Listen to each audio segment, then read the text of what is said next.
Bonjour à tous. Aujourd'hui, on va parler de quelqu'un que nous connaissons tous. Vous savez, il y a des hommes, quand on les regarde, on voit tout de suite qu'ils ne sont pas faits pour suivre le rythme des autres. Ils sont plutôt faits pour l'imposer. Et justement, aujourd'hui, celui dont on va parler, c'est exactement ça. Donc, on préfère détester de loin parce qu'en face, il oblige à penser. Alors, il est né en 1926 à Kébémer précisément. À l'époque, l'idée d'un président africain était presque une fiction. Mais lui, déjà rêvait de le devenir. Non pas pour la gloire, mais pour l'action, pour le changement. Alors, il étudie. Beaucoup. Trop peut-être. Droit, économie, philosophie, sciences politiques. Un CV à faire trembler un ministre. Ou toute autre autorité. Et puis il rentre. Il regarde le pays. Il voit le pouvoir figé. La pensée unique. Alors il fonde le PDS. En 1974, exactement. Le Parti démocratique sénégalais, à l'époque, opposition, c'était pas un parti, c'était une punition. Alors il entre en politique comme on entre en guerre, sans illusion. Et pendant plus de 25 ans, il perd.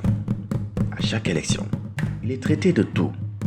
Opportuniste, populiste, récidiviste de la défaite, mais lui continue. Obstiné, déterminé. Il est arrêté, emprisonné, insulté, oublié, mais jamais éteint. Les années d'opposition ont été pour lui une école de la patience et du courage. En 1988, alors que la contestation populaire gronde, il est arrêté après avoir refusé les résultats contestés de l'élection. Il est accusé de complot contre l'État, direction la prison.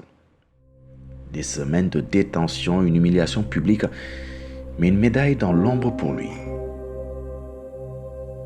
Après, il sort bien sûr, mais affaibli, mais plus déterminé encore.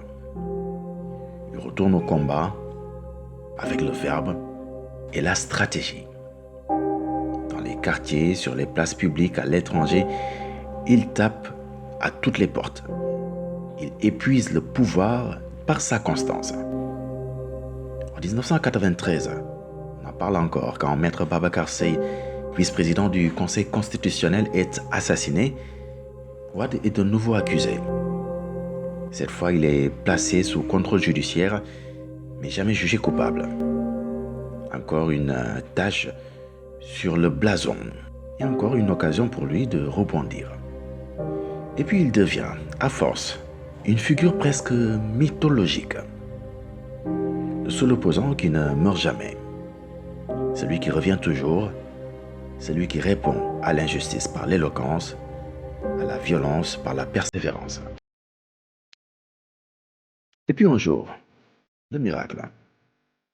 Année 2000, l'élection qui change tout. Le peuple dit assez. Et c'est lui, Wade, que le pays appelle. Il devient président à 74 ans. Oui, 74. Quand d'autres pensent à la retraite, lui pense à la reconstruction. Il arrive au pouvoir avec une énergie presque enfantine. Il veut bâtir tout de suite.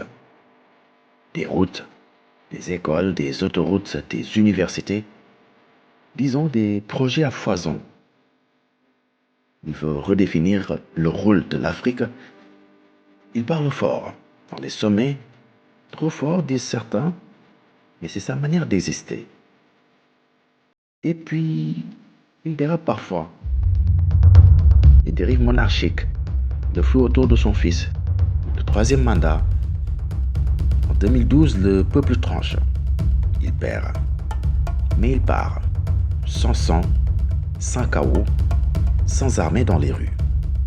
Et rien que pour ça, l'histoire devra lui dire merci. Après, il tente de revenir. Encore, il parle. Il attaque, il soutient, il ne veut pas se taire, il ne peut pas se taire. Parce qu'en Wade, il y a deux hommes, le penseur et le stratège. Et nous, on regarde. On ne sait toujours pas s'il faut l'aimer ou le redouter, mais on sait une chose, on ne peut pas l'effacer. Il a marqué le pays, il a redéfini la politique, il a incarné l'espoir et parfois la déception. Mais il est resté là, droit, inclassable, insubmersible.